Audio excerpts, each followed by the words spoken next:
And going back to what's happening inside the courtroom, Hoffinger, the prosecutor, asking, moving past 2011, between that and 2011 and 2016, when you found out from Dylan Howard, Ray Stormy, regarding Stormy, had you heard anything more about the Stormy matter? Cohen says, nothing.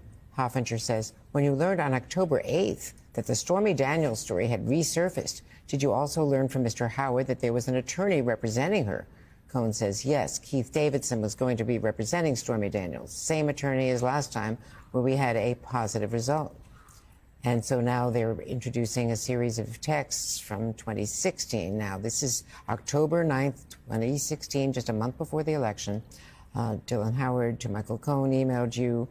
Keith will do it. Let's reconvene tomorrow. Thank you. Resolution Consultants, LLC is the name of the entity I formed a week ago.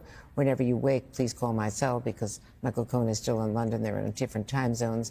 Hoffinger said, did you return to New York from London? Yes, says Cohen. More texts with Davidson and Howard? Yes, says Cohen.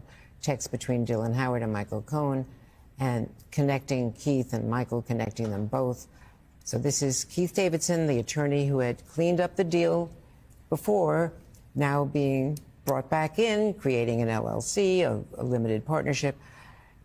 So this is why they brought in the Karen McDougal stuff first. Yeah. Tell me how you established that LLC, Catherine. Tell me, not you, Michael Cohen, tell me how you established that LLC. Tell me why you did it. And now here it is used again, and this is the heart of this case. And that's why his banker testified, and that's why Keith Davidson testified. It's sort of corroborating him. So now the jury is already, oh, that's right, his banker said that. Oh, that's right, that's what Stormy Daniels' lawyer said. So this is all him now putting a bow on it.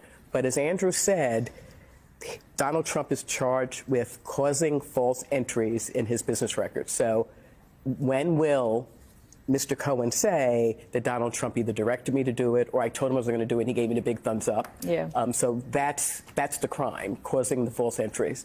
Danny, as a defense lawyer, you knew this was coming, but how are you going to try to undermine the credibility of this testimony? The defense's options have been narrowing since day one, and that happens sometimes. Sometimes when you're on defense, your job is mostly improv. The prosecutor is building something, and they have to build it almost perfectly because any kind of reasonable doubt and the foundation crumbles. But much of what a defense attorney does is not plan, but react. And so I would say the defense has been winnowing down since day one to really just maybe one of two avenues. Number one, that Michael Cohen went rogue, that he did this without Donald Trump knowing about it. But as we can see, that is undermined by, I mean, that doesn't make sense considering all the contacts back and forth on all of this. And you see, that's why they introduced that context, to show it less likely that Michael Cohen would just go and do this as a rogue operative. The other angle is probably going to be intent. They're probably going to focus on the absence of the intent to defraud. But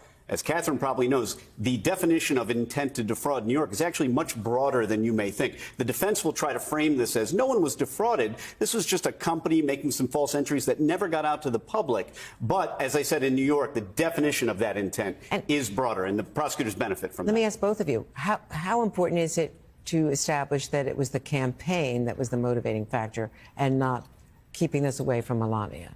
Danny?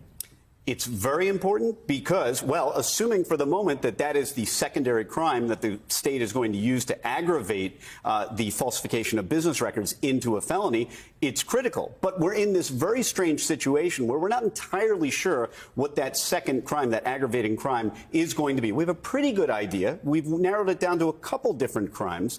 But yes, it's key for them, and they've been laying that foundation all the way. Was this, we've heard this from other witnesses, was this about Melania or was it about the campaign? That's why you have witnesses testifying, including Stormy Daniels, as to the value of her story increasing as the election approached. Other witnesses who talked about the concern for the campaign and not Melania. But throughout this trial, you have gotten some testimony that Trump was also concerned about Melania as well. So the campaign is everything if they're going to use some form of election law to aggravate this to a felony. So that is key. It's a theme they've explored throughout the trial. Let me just jump in because there's some interesting stuff happening inside the courtroom. I know Andrew Weissman, you want to jump in on this.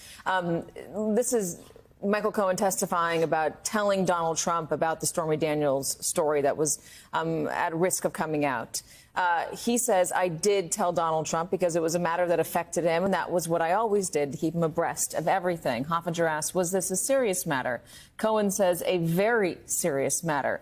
Cohen says then, he was really, really angry with me. I thought you had this under control, Cohen says, Donald Trump says. We did in 2011, but I have no control over what she goes out and does. And he said there was a previous denial, and he said, just take care of it.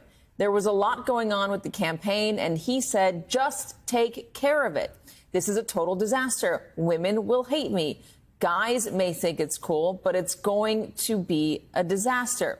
At the time, Cohen says Trump was polling very poorly with women, and this coupled with the previous Access Hollywood tape would not be good for the campaign. Stated it was a disaster, and he wanted Michael Cohen to get control over it. So this is the first introduction of Michael Cohen saying Donald Trump directly told me to take care of the Stormy Daniels matter. Take care of the Stormy Daniels story.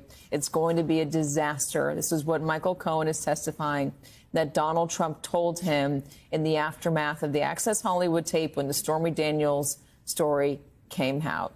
Hoffinger then asked, did you have a conversation with Donald Trump about a particular strategy?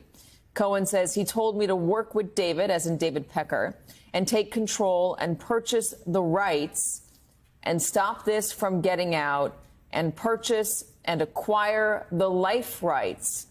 He says, push it out as long as you can. Just get past the election.